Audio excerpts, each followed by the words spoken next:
R B ഐയുടെ പ്രോഫിറ്റിനെ കുറിച്ച് നമുക്കൊന്ന് ഡിസ്കസ് ചെയ്യാം. ആർ ബി ഐ എന്ന് പറയുമ്പോൾ ആർ ബി ഐക്ക് പല സോഴ്സസിൽ നിന്ന് ഇൻകം വരുന്നുണ്ട്. അതേപോലെ തന്നെ ആർ ബി ഐക്ക് പലതരത്തിലുള്ള എക്സ്പെൻഡിച്ചർ അല്ലെങ്കിൽ ചെലവുകളുണ്ട്. ഇപ്പൊ എന്തൊക്കെയാണ് ആർ ബി ഐയുടെ ഇൻകം സൈഡ് എന്ന് പറയാം? First one, earning on its foreign currency asset. ഞാൻ നേരത്തെ പറഞ്ഞിരുന്നു ആർ ബി ഐയുടെ അസറ്റ് നോക്കിക്കഴിഞ്ഞാൽ ഫോറിൻ ഗവൺമെന്റ് സെക്യൂരിറ്റീസ് ഒക്കെ വാങ്ങാറുണ്ട് എന്ന് പറഞ്ഞു അല്ലെ. എന്റെ ഗവൺമെന്റ് സെക്യൂരിറ്റി എന്ന് പറഞ്ഞാൽ ഒരു രാജ്യത്തിലെ ഗവൺമെന്റ് ഇറക്കുന്ന കടപ്പത്രം. അതിന് എന്ത് കിട്ടുമെന്ന് നമുക്കറിയാം, ബോണ്ടുകളാണ്. ഗവൺമെന്റ് സെക്യൂരിറ്റി എന്ന് പറഞ്ഞാൽ ബേസിക്കലി എന്താണ്? ബോണ്ടാണ്. ബോണ്ടിന് എന്തുണ്ട്? കൂപ്പൺ റേറ്റ് അല്ലെങ്കിൽ ഇൻട്രസ്റ്റ് റേറ്റ് ഉണ്ട്. ഇപ്പൊ ഒരു ഫോറിൻ ഗവൺമെന്റിന്റെ ഗവൺമെന്റ് സെക്യൂരിറ്റീസിൽ ആർ ബി ഐ ഇൻവെസ്റ്റ് ചെയ്ത് കഴിഞ്ഞാൽ അതിന് എന്ത് കിട്ടും? ഇൻട്രസ്റ്റ് റേറ്റ് അല്ലെങ്കിൽ ഇൻട്രസ്റ്റ് പേയ്മെന്റ് കിട്ടും. ശരിയാണോ? ഫോറിൻ ഗവൺമെന്റിന്റെ ട്രഷറി ബില്ലിലോ സെക്യൂരിറ്റീസിലോ ആർ ബി ഐ ഇൻവെസ്റ്റ് ചെയ്യുമ്പോൾ they will get earning. Okay ആണോ? രണ്ടാമത്തെ source, interest on its holding on local rupee denominated government bonds or securities. എന്താണ് ഇതിനർത്ഥം? ഗവൺമെന്റിന് വേണ്ടി ഈ ഗവൺമെന്റ് സെക്യൂരിറ്റീസ് ഇറക്കുന്നതും പർച്ചേസ് ചെയ്യുന്നതും എല്ലാം ആരാണ്? ആർ ബി ഐ ആണ്.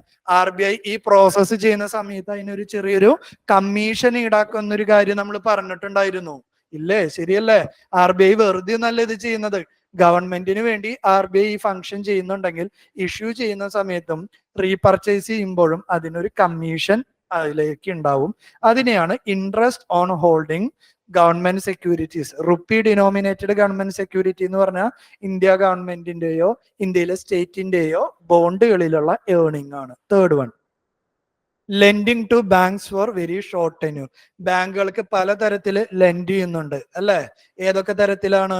റിപ്പോ റേറ്റ് അണ്ടർ ലാഫിൽ ലെൻഡ് ചെയ്യുന്നുണ്ട്, എം എസ് എഫിൽ ലെൻഡ് ചെയ്യുന്നുണ്ട്, ബാങ്ക് റേറ്റിൽ ലെൻഡ് ചെയ്യുന്നുണ്ട്.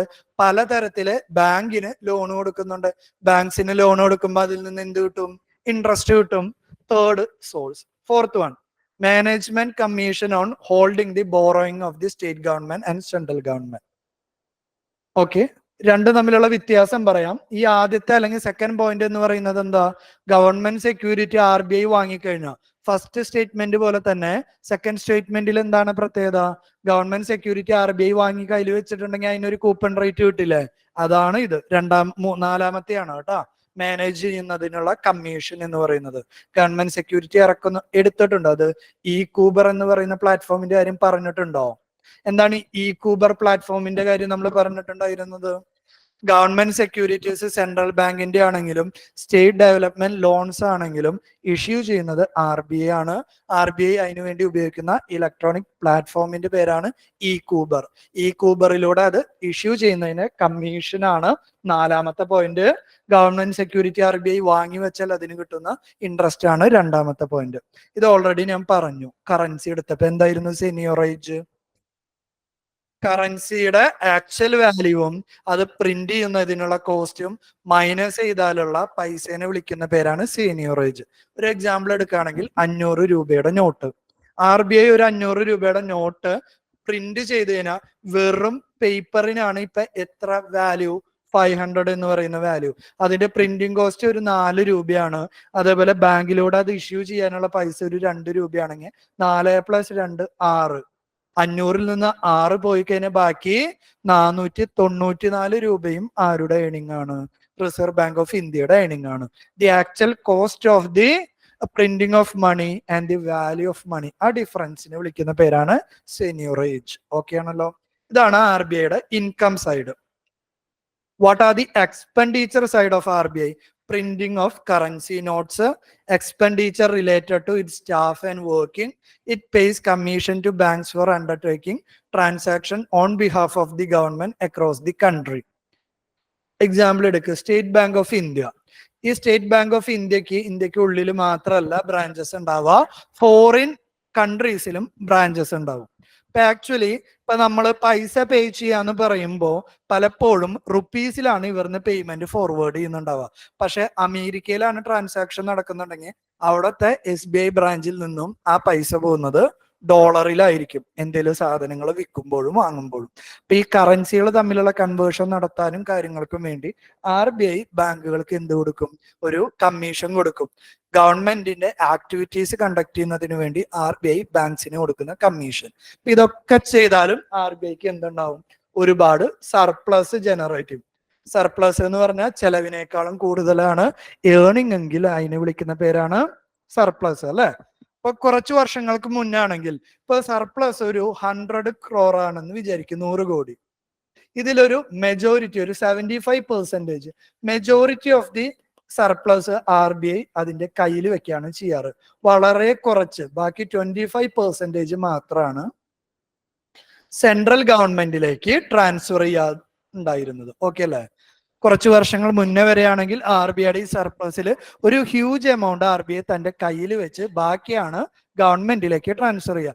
കാരണം ഇത്രയേ ഉള്ളൂ, എന്തേലും ഇന്ത്യൻ എക്കണോമിയിൽ ഒരു എമർജൻസി വന്നു കഴിഞ്ഞാൽ ആ എമർജൻസി, എക്സാമ്പിൾ നേരത്തെ ഒരു balance of payment crisis example പറഞ്ഞില്ലേ, അത്തരത്തിലുള്ള ഇഷ്യൂസ് വന്നു കഴിഞ്ഞാൽ ഗവൺമെന്റിനെയും സിറ്റിസൺസിനെയും പ്രൊട്ടക്ട് ചെയ്യാനും എക്കണോമിനെ റിവൈവ് ചെയ്യാനും ഫണ്ട് ഇറക്കുന്നത് ആരായിരിക്കും? RBI ആയിരിക്കും. ഇത്തരത്തിൽ എന്തെങ്കിലും ഒരു എമർജൻസി വന്നതിന് അതിനെ ഉപയോഗിക്കാനാണ് ഈ സർപ്ലസ് RBI ഉപയോഗിച്ചിരുന്നത്. But in very recent days most of the surpluses are transferred to central government. വളരെ ഒരു 10% താഴെ മാത്രമാണ് RBI കയ്യിൽ അസറ്റ് ആയിട്ട് അല്ലെങ്കിൽ റിസർവ് ആയിട്ട് വെക്കുള്ളൂ. ബാക്കി പൈസ ഒക്കെ ആരിലേക്ക് ട്രാൻസ്ഫർ ചെയ്യാൻ തുടങ്ങി. ഇതാണ് സർപ്ലസ് ട്രാൻസ്ഫർ ഇഷ്യൂ. ഒരു 3 വർഷം മുന്നേ ആണ് അത് സ്റ്റാർട്ട് ചെയ്ത. ആ സമയത്ത് ഒരു പൊട്ടൻഷ്യൽ ക്വസ്റ്റ്യൻ ആയിരുന്നു കേട്ടോ. In recent days, most of the surplus are transferred to central banks. So we are moving to another two. DICGC, Deposit Insurance Credit Guarantee Corporation. Purpose ഇത്രയേ ഉള്ളൂ. നിങ്ങൾ കസ്റ്റമേഴ്സ് ബാങ്കിൽ പൈസ ഡെപ്പോസിറ്റ് ചെയ്യുമ്പോൾ നിങ്ങളുടെ പൈസ സേഫ് ആക്കാൻ വേണ്ടി RBI ഒരുപാട് ടൂളുകൾ ഇപ്പൊ നിങ്ങളുടെ മുന്നിലേക്ക് ഇൻട്രൊഡ്യൂസ് ചെയ്തു, അല്ലെ? CRR, SLR. ഇതിന്റെ രണ്ടിന്റെയും പ്രത്യേകത എന്ന് പറയുന്നത് എന്താ? CRR ബാങ്കിൽ നിങ്ങൾ ഇൻവെസ്റ്റ് ചെയ്യുന്ന പൈസയുടെ 1% റിസർവ് ബാങ്ക് ഓഫ് ഇന്ത്യയിൽ കൊണ്ടുവന്ന് വെക്കും. SLR ഒരു പർട്ടിക്കുലർ പെർസെൻറ്റേജ് ബാങ്ക് കയ്യിൽ വെക്കും.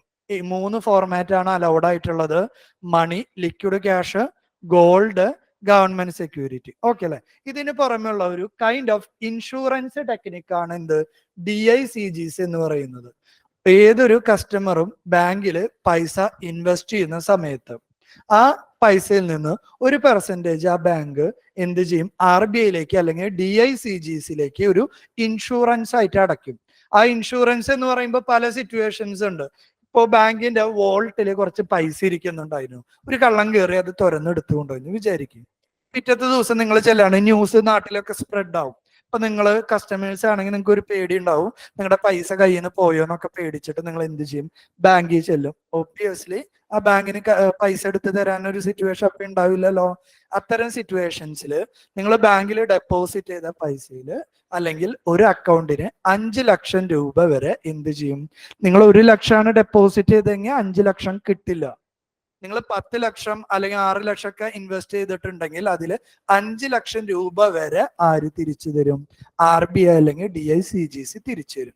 ബാക്കി പൈസ പോയി, അതിൽ വേറെ വർത്താനില്ല. മനസ്സിലായോ? ഒരു അക്കൗണ്ടിന് 5 ലക്ഷം രൂപ വരെ ഇൻഷുറൻസ് ഉണ്ട്. ഈ കൺസെപ്റ്റിനെയാണ് ഒരു 2 വർഷം മുന്നേ വരെ 1 ലക്ഷമായിരുന്നു മാക്സിമം തിരിച്ചു കിട്ടുക. മിനിസ്ട്രി ഓഫ് ഫിനാൻസ് 2 വർഷം മുന്നേ അത് അപ്ഡേറ്റ് ചെയ്ത് 5 ലക്ഷം ആക്കിയിട്ടുണ്ട്. ഓക്കെ ആണോ? DICGC ഇതൊക്കെ കുറെയൊക്കെ കറന്റ് അഫെയർ മെറ്റീരിയലുകളാണ് കേട്ടോ ഞാൻ ഇൻട്രൊഡ്യൂസ് ചെയ്തിട്ടുള്ളത്. ഡെപ്പോസിറ്റ് ഇൻഷുറൻസ് ക്രെഡിറ്റ് ഗ്യാരണ്ടി ഒന്ന് എക്സ്പ്ലെയിൻ ചെയ്യാലോ? Deposit insurance credit guarantee corporation is RBIയുടെ ഒരു സബ്സിഡറി അല്ലെങ്കിൽ RBIയുടെ കീഴിൽ വർക്ക് ചെയ്യുന്ന ഒരു സ്ഥാപനമാണ് DICGC. DICGC എന്ന് പറയുന്നത് ഒരു സ്റ്റാറ്റ്യൂട്ടറി ഓർഗനൈസേഷൻ ആണ്. സ്റ്റാറ്റ്യൂട്ടറി ഓർഗനൈസേഷൻ എന്ന് പറഞ്ഞാൽ പാർലമെന്റ് പാസ്സാക്കിയ ഒരു നിയമം മുഖേനയാണ് DICGC ഫോം ചെയ്തിട്ടുള്ളത്. ആക്ടിന്റെ പേരാണ് deposit insurance credit guarantee corporation act 1961. Okay ആണല്ലോ? ഏത് വർഷം തൊട്ടിട്ടാണ് ഇത് നിലവിൽ വന്നിട്ടുള്ളത്? 2020 February 4th തൊട്ട് എത്ര പൈസ വരെയാണ് കവറേജ് വരുന്നത്? Account holder will be provided with an insurance coverage of 5 lakh. ഈ 2020 ഫെബ്രുവരി 4-ന് പ്രിയോർ മുന്നു വരെ ആകെ 1,00,000 രൂപ മാത്രമാണ് തിരിച്ചു കിട്ടുള്ളൂ. ആകെ 1,00,000 രൂപ മാത്രമേ തിരിച്ചു കിട്ടുള്ളായിരുന്നു. ഇപ്പോ 5,00,000 രൂപ വരെ നമുക്ക് പൈസ തിരിച്ചു കിട്ടും. എങ്ങനെയാണ് ആ insurance premium? If you are depositing 100 rupees with the bank has to deposit DICGC 12 paise. എന്ന് വെച്ച് കഴിഞ്ഞാൽ അത് എത്ര ശതമാനമാണ്? 0.012%. വളരെ നിസ്സാരമായിട്ടുള്ള ഒരു പ്രീമിയാണ്. നിങ്ങൾ ബാങ്കിലേക്ക് 100 രൂപ നിങ്ങൾ ബാങ്കിൽ ഡെപ്പോസിറ്റ് ഇടുന്നുവെങ്കിൽ ആ 100 രൂപയിൽ നിന്ന് 12 പൈസ DICGCയിലേക്ക് ആ ബാങ്ക് അടയ്ക്കണം. ആ പൈസ ഉപയോഗിച്ചിട്ടാണ് നമുക്ക് ഈ ഇൻഷുറൻസ് മണി DICGC പ്രൊവൈഡ് ചെയ്യുന്നത്. ഓക്കെ അല്ലേ? Banks covered. ഏതൊക്കെ ബാങ്കുകളാണ് ഇതിൽ കവർ ചെയ്തിട്ടുള്ളത്? എല്ലാ സ്കെഡ്യൂൾഡ് കൊമേഴ്ഷ്യൽ ബാങ്ക്സും കവറിംഗ് ആണ്. വെരി റീസെന്റ് ഡേയ്സ്, കഴിഞ്ഞ കുറെ കാലങ്ങളായിട്ട് കോപ്പറേറ്റീവ് ബാങ്ക്സിൽ സ്ഥിരം തട്ടിപ്പുകൾ നടക്കുന്നുണ്ടായിരുന്നു. പലരും കോപ്പറേറ്റീവ് ബാങ്ക്സിലിട്ട പൈസ അവര് ഫണ്ട് മിസ്മാനേജ് ചെയ്തിട്ട് ആളുകൾക്ക് കിട്ടാത്ത ഒരു സിറ്റുവേഷൻ വന്നപ്പോൾ അർബൻ കോപ്പറേറ്റീവ് ബാങ്ക്സുകൾ RBIയുടെ നിയന്ത്രണത്തിൽ വന്നു. അത്രയും കാലം വരെ ഒരു 2021-22 വരെ കോപ്പറേറ്റീവ് ബാങ്ക്സ് എല്ലാം സ്റ്റേറ്റ് ഗവൺമെന്റിന്റെ കീഴിലായിരുന്നു. RBIക്ക് കൺട്രോൾ ഉണ്ടായിരുന്നില്ല. ഒരുപാട് മിസ്മാനേജ്മെന്റ് ഓഫ് ഫണ്ട്സ്. ഇവിടെ ആണെങ്കിൽ ഒരു ബാങ്ക് ഉണ്ടായിരുന്നല്ലോ സ്ഥിരം, ഇപ്പൊ നമ്മുടെ LDFകാര് മാനേജ് ചെയ്തുകൊണ്ടിരിക്കുന്ന ഒരു ബാങ്കിനെ കുറിച്ച്, കരുവന്നൂർ ബാങ്ക് അല്ലെ. അപ്പൊ അവിടെയൊക്കെ കോടികളുടെ തട്ടിപ്പാണ് നടത്തിയിട്ടുള്ളത്. അപ്പൊ ഒരുപാട് ഇൻവെസ്റ്റേഴ്സിന് ഇപ്പോഴും പൈസ കിട്ടാതെ അതേപോലെയുള്ള ഒരുപാട് പ്രശ്നം കേരളത്തിലും മറ്റ് സ്റ്റേറ്റുകളിലും റിപ്പീറ്റ് ചെയ്തപ്പോഴാണ് അർബൻ കോപ്പറേറ്റീവ് ബാങ്ക് ആരുടെ കീഴിലേക്ക് കൊണ്ടുവന്നു? RBIയുടെ കീഴിലേക്ക് കൊണ്ടുവന്നു. അവരെല്ലാം ഇപ്പൊ എന്തിൽ കവേർഡ് ആണ്? DICGC. ഇപ്പൊ ഒരു കോപ്പറേറ്റീവ് ബാങ്കിൽ നിങ്ങൾ ഡെപ്പോസിറ്റ് ചെയ്ത പൈസ തിരിച്ചു കിട്ടിയില്ലെങ്കിലും 5 ലക്ഷം വരെ ആര് തിരിച്ചു തരും? RBI തിരിച്ചു തരും. ഓക്കെ അല്ലേ? സാർ, അപ്പൊ 1 ലക്ഷം ഇൻവെസ്റ്റ് ചെയ്ത ഒരാൾക്ക് അത് തന്നെ കിട്ടുമല്ലോ അല്ലേ? അതന്നെയല്ലേ കിട്ടുള്ളൂ, അല്ല അത് 5 തരില്ലല്ലോ. ഇല്ല, അത് ഫുൾ കിട്ടുമല്ലോ, അല്ലാണ്ട് അതിന്റെ പെർസെന്റേജ് വെച്ചിട്ടല്ലോ. അങ്ങനെ ഒരു പ്രശ്നമില്ല. നിങ്ങൾ എത്ര ഇൻവെസ്റ്റ് ചെയ്താലും മാക്സിമം 5 ലക്ഷം വരെ കിട്ടുള്ളൂ എന്നുള്ളൂ. ഇപ്പൊ താനിപ്പോ 5 ലക്ഷം ഇൻവെസ്റ്റ് ചെയ്താൽ 5 മുഴുവനും കിട്ടും. 6 ഇൻവെസ്റ്റ് ചെയ്തതിന് 5 കിട്ടുള്ളൂ, അത്രേ ഉള്ളൂ അതിനർത്ഥം. ഓക്കെ അല്ലേ? 4 ഇൻവെസ്റ്റ് ചെയ്താൽ 4 കിട്ടും. ഓക്കെ അല്ലേ? ഇനി നമ്മൾ അടുത്തത് എന്തിലേക്ക് പോവാണ്? നമ്മുടെ ഇന്ത്യൻ എക്കണോമിക് ഹിസ്റ്ററിയിലെ വളരെ ഇമ്പോർട്ടന്റ് ആയിട്ടുള്ള ഒരു ഡിസിഷൻ ആയിരുന്നു ബാങ്ക് നാഷണലൈസേഷൻ. ഇപ്പൊ എന്തായിരിക്കും ബാങ്ക് നാഷണലൈസേഷൻ എന്ന് വെച്ചാൽ? ഓൾറെഡി പ്രൈവറ്റ് സെക്ടറിൽ ഉണ്ടായിരുന്ന ഒരു ബാങ്കിന്റെ ഷെയർ ഗവൺമെന്റ് വാങ്ങി അതിനൊരു ഗവൺമെന്റിന് കീഴിലുള്ള ബാങ്കായിട്ട് കൺവേർട്ട് ചെയ്ത പ്രോസസ്സിനെ വിളിക്കുന്ന പേരാണ് എന്ത്? Bank nationalisation. ഒരു പ്രൈവറ്റ് ബാങ്കിനെ ഗവൺമെന്റ് ബാങ്കാക്കി കൺവേർട്ട് ചെയ്ത പ്രോസസ്സിനെ വിളിക്കുന്ന പേരാണ് bank nationalisation. So after bank nationalisation the management control would lies with central government അല്ലെങ്കിൽ സ്റ്റേറ്റ് ഗവൺമെന്റ്. ഓക്കെ ആണല്ലോ? അപ്പൊ എന്തുകൊണ്ടാണ് ഗവൺമെന്റ് ഈ bank nationalisation? Post independence India follow ചെയ്തിട്ടുള്ള എക്കണോമിക് പോളിസിയെ നമ്മൾ വിളിക്കുന്ന പേരാണ് നെഹ്റുവിയൻ സോഷ്യലിസം. അല്ലെങ്കിൽ നമ്മൾ 3 തരം എക്കണോമി പഠിച്ചപ്പോ അവിടെ പഠിച്ചിരുന്ന ഒരു എക്കണോമിയുടെ പേരാണ് എന്ത്? മിക്സഡ് എക്കണോമി അല്ലെ? Capitalism, socialism and mixed economy. ഇപ്പൊ ഇന്ത്യൻ എക്കണോമി എടുത്തു കഴിഞ്ഞാൽ we have features of both socialism as well as capitalism. We have features of both socialism as well as capitalism. ഇതുവരെ പ്രശ്നമില്ലല്ലോ? ഓക്കെ അല്ലേ? ഈ സോഷ്യലിസം പ്രിൻസിപ്പിള് വളരെ വ്യക്തമായിട്ട് നമുക്ക് എവിടെ കാണാം? ഫണ്ടമെന്റൽ റൈറ്റ് കഴിഞ്ഞ് DPSP ഒക്കെ എടുത്തോ? നിങ്ങളെ DPSP എന്ന് പറയുന്നത് എന്താ? സോഷ്യോ എക്കണോമിക് റൈറ്റ്സ് അല്ലെ? സോഷ്യലിസത്തിന് വളരെ ഇമ്പോർട്ടന്റ് ആയിട്ടുള്ള ഒരു പോയിന്റ് ആർട്ടിക്കിൾ 39 പറയുന്നുണ്ട്. എന്താണ്? Equal distribution of wealth and income എന്ന് പറയുന്നുണ്ട് അല്ലെ? ആ ഒരു ആശയം ഇൻട്രൊഡ്യൂസ് ചെയ്യാൻ വേണ്ടി കൊണ്ടുവന്നിട്ടുള്ളതാണ് ബാങ്ക് നാഷണലൈസേഷൻ. ഈ പ്രൈവറ്റ് ബാങ്ക്സ് മാത്രമാണ് എക്കണോമിയിൽ ഉള്ളതെന്ന് വിചാരിക്കുക. എന്തായിരിക്കും അതിനൊരു പ്രശ്നം?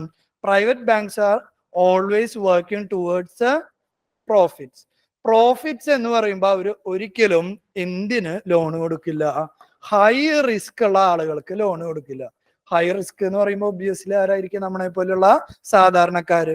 ചില സെക്ടേഴ്സ് അഗ്രികൾച്ചർ, MSME അതേപോലെയുള്ള സെക്ടേഴ്സിനൊന്നും ഒട്ടും എന്ത് കിട്ടിയിരുന്നില്ല, ലോൺ കിട്ടിയിരുന്നില്ല. പക്ഷെ ഈ രണ്ട് സെക്ടേഴ്സിന്റെ പ്രത്യേകത ഉണ്ട്. ഇപ്പോഴും ഇന്ത്യയിലെ ഏകദേശം 45% ആളുകൾ വർക്ക് ചെയ്യുന്ന മേഖല അഗ്രികൾച്ചർ ആണ്. ഇപ്പൊ ഇൻഡിപെൻഡൻസിന്റെ ടൈം ഒന്ന് കൺസിഡർ ചെയ്ത് നോക്കിയേ, 75-80% ആളുകളും വർക്ക് ചെയ്യുന്നത് അഗ്രികൾച്ചർ ആയിരുന്നു. അഗ്രികൾച്ചറിന് ഒട്ടും ലോൺ കിട്ടിയില്ലെങ്കിൽ എന്താ സംഭവിക്കുക? എന്താണ് സംഭവിക്കുക? ഈ ഫാമേഴ്സിനൊക്കെ ഇൻപുട്ട് കളക്ട് ചെയ്യുന്നതിന് വേണ്ടി ബാങ്കിൽ നിന്ന് കിട്ടിയില്ലെങ്കിൽ obviously they will move towards local money lenders അല്ലെ. ലോക്കൽ മണി ലെൻഡേഴ്സിന്റെ പ്രശ്നം എന്താ? They will charge exorbitantly high interest rate. Over the period farmers would be in debt trap. പൈസ തിരിച്ചടയ്ക്കാൻ പറ്റാണ്ടാവുമ്പോ അവരവരെ സ്ഥലങ്ങൾ വിൽക്കും. അൾട്ടിമേറ്റ്ലി എന്ത് ക്രിയേറ്റ് ചെയ്യും? Landless farmers. സ്ഥലമില്ലാത്ത ഫാർമേഴ്സ് ഉണ്ടാവും. They will move from farmers to tenants. എന്ത് ടെനൻസ് എന്ന് പറഞ്ഞാൽ ഏതെങ്കിലും ഒരു സ്ഥലം ലീസിനെടുത്ത് അവിടെ കൃഷി ചെയ്യുന്ന ആളുകളായിട്ട് മാറും. അപ്പൊ അഗ്രികൾച്ചർ സെക്ടർ ഇന്ത്യയിൽ മൊത്തത്തിൽ അധപതിക്കാൻ തുടങ്ങിയപ്പോ, ഒരു ഡിറ്ററോയിറ്റ് ചെയ്യാൻ തുടങ്ങിയപ്പോഴാണ് ഗവൺമെന്റ് എന്ത് ചെയ്തത്? അഗ്രികൾച്ചറിലേക്ക് പ്രോപ്പർ ആയിട്ട് എന്ത് വേണം? ഫോർമൽ ലോൺസ് അല്ലെങ്കിൽ ബാങ്ക് ലോൺസ് എത്തണം. ആ ബാങ്ക് ലോൺ എത്തണമെങ്കിൽ എന്ത് ചെയ്യണം? പ്രൈവറ്റ് സെക്ടറുകാരോട് ലോൺ കൊടുക്കാൻ പറഞ്ഞാൽ അവരത് ചെയ്യില്ല. അപ്പൊ നമ്മൾ എന്ത് ചെയ്യാ? കൂടുതൽ ബാങ്കുകൾ ഗവൺമെന്റിന് കീഴിലേക്ക് വരണം. ഗവൺമെന്റ് പ്രിയോറിറ്റി ബേസിസിൽ കൊടുക്കുന്ന ലോണിൽ ഒരു പർട്ടിക്കുലർ പെർസെൻറ്റേജ് അഗ്രികൾച്ചർ, MSME പോലെയുള്ള മേഖലകൾക്ക് ലോൺ കൊടുക്കണമെന്ന് ഗവൺമെന്റ് ഡിസൈഡ് ചെയ്തു. അപ്പൊ അവിടെ ആദ്യം ചെയ്യേണ്ടത് എന്താ? പ്രൈവറ്റ് സെക്ടർ ബാങ്കിനെയൊക്കെ പിടിച്ചെന്താക്കി മാറ്റണം? ഗവൺമെന്റ് ബാങ്ക് ആക്കണം. ആ മാറ്റിയ പ്രോസസ്സാണ് എന്ത്? Bank nationalisation. 2 സ്റ്റേജസ് ആയിട്ടാണ് ഇന്ത്യയിൽ ബാങ്ക് നാഷണലൈസേഷൻ നടത്തിയിട്ടുള്ളത്. ഫസ്റ്റ് സ്റ്റേജ് എന്ന് പറയുന്നത്, അല്ലെങ്കിൽ first round 1970s 14 banks, 14 private sector banks were nationalized. Second round was in 1986 banks. Majorly ഈ 2 ചേഞ്ചസ് നടത്തിയിട്ടുള്ളത് ഇന്ദിരാഗാന്ധി പ്രൈം മിനിസ്റ്റീരിയൽ ഷിപ്പിന്റെ ടൈമിലാണ് ഇതേപോലെയുള്ള ചേഞ്ചസ് കൊണ്ടുവന്നിട്ടുള്ളത്. ഓക്കെ അല്ലെ?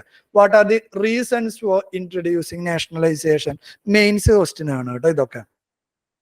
Concentration in the hands of the rich. ബാങ്കുകളെല്ലാം പ്രൈവറ്റ് സെക്ടർ ആണ് ഡീൽ ചെയ്തിട്ടുണ്ടായിരുന്നത്. ലോണുകളെല്ലാം അഡ്വാൻസ് ചെയ്യുന്നതും കോർപ്പറേറ്റ്സിനും കമ്പനീസിനായിരുന്നു. എന്താണ്? പുവർ സ്ട്രാറ്റ് ഓഫ് സൊസൈറ്റിക്ക് പ്രോപ്പർ ലോണ് ലഭിച്ചിരുന്നില്ല. Second one, majority of the operation of banks are in urban area. Urban ഏരിയയിൽ മാത്രം ബാങ്ക്സ് വർക്ക് ചെയ്ത് എന്താ പ്രശ്നം? നമ്മളൊരു മണി മൾട്ടിപ്ലയർ എന്ന് പറയുന്ന ഒരു കൺസെപ്റ്റ് പഠിച്ചിരുന്നു അല്ലെ? എന്ത് മണി മൾട്ടിപ്ലയർ? എക്കണോമിയില് ആളുകളുടെ കയ്യിലുള്ള സേവിങ്സ് ബാങ്കിലേക്ക് വന്നാലാണ് ബാങ്ക് മുഖേന ആ മണി വേറെ ആളുകളിലേക്ക് ഇങ്ങനെ പല തവണ അല്ലെങ്കിൽ പല സ്റ്റെപ്പിൽ ഇങ്ങനെ ഫ്ലോ ചെയ്ത് അത് എന്തിലേക്ക് ലീഡ് ചെയ്യുള്ളൂ? എക്കണോമിക് ഗ്രോത്തിലേക്ക് ലീഡ് ചെയ്യുള്ളൂ. അപ്പൊ അർബൻ ഏരിയയിൽ മാത്രം ബാങ്കിങ് ആക്ടിവിറ്റി നടന്നാലുള്ള എന്താ പ്രശ്നം? റൂറൽ ഏരിയയിലെ സേവിങ്സ് നമുക്ക് എന്തിലേക്ക് കൊണ്ടുവരാൻ പറ്റില്ല? എക്കണോമിയിലേക്ക് കൊണ്ടുവരാൻ പറ്റില്ല. Obviously that is not good for the economy. ഇന്ത്യയിൽ നോക്കിക്കഴിഞ്ഞാൽ ഏകദേശം 35% ആളുകൾ മാത്രമാണ് അർബൻ ഏരിയയിൽ ജീവിക്കുന്നുള്ളൂ. ബാക്കി 65% ഇപ്പോഴും എവിടെ തന്നെയാണ്? റൂറൽ ഏരിയയിൽ തന്നെയാണ്. അപ്പൊ ഇതിന്റെ പെർസെന്റേജ് ആ സമയത്ത് ഒന്നും കൂടി ഹയർ ആവില്ലേ? ഏകദേശം ഒന്ന് ഡിവൈഡ് ചെയ്ത് കഴിഞ്ഞാൽ 25% അർബൻ ഏരിയയിൽ ഉണ്ടാവുള്ളൂ. ബാക്കി 75% ആളുകൾ എവിടെയായിരിക്കും? റൂറൽ ഏരിയയിലാണ്. ഇപ്പൊ റൂറൽ ഏരിയയിലുള്ള 75% ആളുകളുടെ ഇൻവെസ്റ്റ്മെന്റും ഹിഡൻ ഇൻവെസ്റ്റ്മെന്റ് ആണ്. അത് ഇങ്ങോട്ട് കൊണ്ടുവരാൻ പറ്റിയില്ല, എക്കണോമിയിലേക്ക് കൊണ്ടുവരാൻ പറ്റിയില്ല. ആ പ്രശ്നം പരിഹരിക്കാനാണ് നമ്മൾ എന്ത് കൊണ്ടുവന്നത്? Bank nationalisation. Third one, loans not reaching the needy. ആവശ്യക്കാർക്ക് ലോൺ കിട്ടുന്നില്ല. Example farmers or agriculture sector. Second one, ചെറുകിട വ്യവസായം, MSME. ഈ 2 എണ്ണം കൂടി ചേർത്ത് കഴിഞ്ഞാൽ ഏകദേശം ആ സമയത്ത് ഇന്ത്യയിൽ ഒരു 80-85% ആളുകളും, 80 വേണ്ട, ഏകദേശം 85% ആളുകൾ വർക്ക് ചെയ്തിട്ടുള്ളത് ഈ അഗ്രികൾച്ചർ, MSME സെക്ടറിലാണ്. അപ്പൊ ഇത്രയും ആളുകൾക്ക് ലോണേ ഇല്ല. മനസ്സിലായോ? അപ്പൊ ഇവരിലേക്കൊക്കെ ലോൺ എത്തിക്കുന്നതിന് വേണ്ടിയിട്ടാണ് ബാങ്ക് നാഷണലൈസേഷൻ എന്ന് പറയുന്ന ഒരു കൺസെപ്റ്റ് ചെയ്തിട്ടുള്ള providing institutional credit. Institutional credit എന്ന വാക്ക് ഉപയോഗിക്കാറുണ്ട്. ചില പുസ്തകങ്ങളിൽ ഫോർമൽ ക്രെഡിറ്റ് എന്ന വാക്ക് ഉപയോഗിക്കാറുണ്ട് കേട്ടോ. ബാങ്കിൽ നിന്ന് എടുക്കുന്ന ലോണിനെ വിളിക്കുന്ന പേരാണ് ഇൻസ്റ്റിറ്റ്യൂഷണൽ ക്രെഡിറ്റ് അല്ലെങ്കിൽ formal credit. Obviously institutional credit ആണെങ്കിൽ compared to money lenders interest rate will be lower. Okay ആണല്ലോ. വളരെ സിമ്പിൾ ബേസിക് കാര്യങ്ങളാണ് കേട്ടോ ഇതൊക്കെ. പക്ഷെ ഒരു പൊട്ടൻഷ്യൽ ക്വസ്റ്റ്യൻ ആണ്. അപ്പൊ നമ്മളിവിടെ ഒരു കാര്യം പറഞ്ഞു, ബാങ്ക് നാഷണലൈസേഷൻ കൊണ്ടുവന്നതിനുള്ള ഒരു പ്രധാന റീസൺ ചില പ്രിയോറിറ്റി ആളുകൾക്ക് ലോൺ എത്തണം. ആ പ്രിയോറിറ്റി ആളുകൾക്ക് ഇവിടെ ഒരു പേരിട്ട് വിളിക്കുകയാണ് bank. After nationalisation government introduced or RBI introduced on behalf of the government a new concept called PSL, priority sector lending. Okay അല്ലേ. അപ്പൊ അടുത്ത പേജിൽ PSL ആരൊക്കെ ഉണ്ട് എന്ന് പറയാം, എന്നിട്ട് എക്സ്പ്ലനേഷനിലേക്ക് വരാം. ഗവൺമെന്റ് ചില കാറ്റഗറീസ് ഓഫ് കസ്റ്റമേഴ്സിന് എന്തെന്ന് പേര് വിളിക്കുകയാണ് പ്രിയോറിറ്റി സെക്ടർ. പ്രിയോറിറ്റി സെക്ടർ എന്ന് പറഞ്ഞാൽ അതിന്റെ പ്രധാന പ്രശ്നം ഹൈ റിസ്ക് ഉള്ള ആളുകളായിരിക്കും. ഹൈ റിസ്ക് ഉള്ള ആളുകൾ എന്ന് പറഞ്ഞാൽ നമ്മളെ പോലെയുള്ള ചെറുകിട ആളുകളായിരിക്കും. അപ്പൊ നമുക്ക് പൈസ തന്നാൽ തിരിച്ചു കിട്ടുന്ന വലിയ ഉറപ്പൊന്നുമില്ല. ഹൈ റിസ്ക് ആയിട്ടുള്ള ചില കാറ്റഗറികളെ പ്രിയോറിറ്റി സെക്ടർ എന്ന് വിളിച്ചു. എക്സാമ്പിൾ പൊട്ടൻഷ്യൽ പ്രിലിമിനറി ക്വസ്റ്റ്യൻ ആണ്. Which of the given above are under PSL lending. ഇതേപോലെ ഒന്ന് രണ്ടെണ്ണം കൊടുത്ത് വേറെ എന്തെങ്കിലുമൊക്കെ മിക്സ് ചെയ്തിട്ട് 4 ഓപ്ഷൻ ഇട്ട് ചോദിക്കാം. ആരൊക്കെയാണ് പ്രിയോറിറ്റി സെക്ടർ ലെൻഡിങ്ങിൽ ഇൻക്ലൂഡ് ചെയ്തിട്ടുള്ള? Agriculture sector, micro small medium enterprises MSME, export credit. ഇന്ത്യയിൽ പല കമ്പനികളും പ്രൊഡക്ഷൻ നടത്തുന്നത് വിദേശത്തേക്ക് എക്സ്പോർട്ട് ചെയ്യാനാണ്. എക്സ്പോർട്ട് ചെയ്താലുള്ള ഗുണം എന്ന് പറയുന്നത് എന്താ? നമുക്ക് ഫോറിൻ കറൻസി ഏൺ ചെയ്യാൻ പറ്റും. ഇത്തരത്തിലുള്ള ഫോറിൻ കറൻസി ഏണിങ്ങിനെ പ്രൊമോട്ട് ചെയ്യുന്നതിന് വേണ്ടിയിട്ട് എന്തുണ്ട്? എക്സ്പോർട്ട് ക്രെഡിറ്റ് ഉണ്ട്. അതിനുവേണ്ടി ഒരു dedicated type of banking mechanism ഉണ്ട് കേട്ടോ ഇന്ത്യയിൽ. ഡെവലപ്മെന്റൽ ഫൈനാൻഷ്യൽ ഇൻസ്റ്റിറ്റ്യൂഷൻ ഇതിനെ പേര് വിളിക്കും. ജനറലി ഇതിന് ഡെവലപ്മെന്റൽ ഫൈനാൻഷ്യൽ ഇൻസ്റ്റിറ്റ്യൂഷൻ എന്ന് പേര് വിളിക്കും. ബാങ്കിന്റെ പേരാണ് Exim, export import bank. Okay അല്ലെ. ഇന്ത്യയിലെ എക്സ്പോർട്ടിനെയും ഇമ്പോർട്ടിനെയും പ്രൊമോട്ട് ചെയ്യുന്നതിന് വേണ്ടി നമുക്കൊരു പ്രത്യേക ബാങ്കിങ് സ്ട്രക്ചർ തന്നെയുണ്ട് നമ്മുടെ നാട്ടിൽ. അതിനെ വിളിക്കുന്ന പേരാണ് Exim bank, export import bank. It's an example of development financial institution. എക്കണോമിയിൽ ഡെവലപ്മെന്റ് എൻഷുർ ചെയ്യുന്നതിനുള്ള ഫൈനാൻഷ്യൽ ഇൻസ്റ്റിറ്റ്യൂഷനെ വിളിക്കുന്ന പേരാണ് DFI. ഓക്കെ. അടുത്ത പ്രിയോറിറ്റി സെക്ടർ. നിങ്ങൾക്ക് എഡ്യൂക്കേഷൻ ലോൺസ് ഒക്കെ പല ആളുകളും എഞ്ചിനീയറിംഗ് ഒക്കെ പഠിക്കുന്ന കുട്ടികൾ ഇതുപോലെ എഡ്യൂക്കേഷൻ ലോൺസ് എടുക്കാറുണ്ട്. എഡ്യൂക്കേഷൻ ലോൺ എല്ലാ ബാങ്കുകളും ഇത്ര എണ്ണം അല്ലെങ്കിൽ ഇത്ര പെർസെൻറ്റേജ് അവരുടെ ലോണ് എഡ്യൂക്കേഷൻ ലോണ് കൊടുക്കണം എന്നുണ്ട്. അത് PSL എന്ന് പറയുന്ന ആശയം വന്നേ പിന്നെയാണ്. Education, housing, social infrastructure. Social infrastructure എന്ന് പറഞ്ഞാൽ ഒരു ആശുപത്രി ആയിരിക്കാം. ഓക്കെ അല്ലേ. സോഷ്യൽ ഇൻഫ്രാസ്ട്രക്ചർ എന്ന് പറഞ്ഞാൽ സൊസൈറ്റിക്ക് യൂസ്ഫുൾ ആയിട്ടുള്ള ഇൻഫ്രാസ്ട്രക്ചറിനെ വിളിക്കുന്ന പേരാണ് social infrastructure. Next one recent ഡേയ്സിൽ ഇൻക്ലൂഡ് ചെയ്തിട്ടുള്ളതാണ് റിന്യൂവബിൾ എനർജി. ഓക്കെ ആണല്ലോ. ഇത്തരം കാര്യങ്ങളാണ് പ്രിയോറിറ്റി സെക്ടർ ലെൻഡിങ്ങിൽ വരുന്നത്. ഇനി എന്താണ് പ്രിയോറിറ്റി സെക്ടറിലേക്ക് തിരിച്ചു പോകാലോ. ഒന്ന് റിവൈസ് ചെയ്ത് വളരെ വളരെ ഇമ്പോർട്ടന്റ് ആണ്. What are the sectors and PSL? ഒന്ന് വായിച്ചു നമുക്ക്.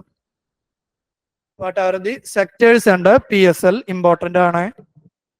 ഏതൊക്കെയാണ്? Agriculture, MSME, export credit, education, housing, social infrastructure, renewable energy. Okay അല്ലെ. PSLന്റെ ഡിസ്കഷനിലേക്ക് വരാം.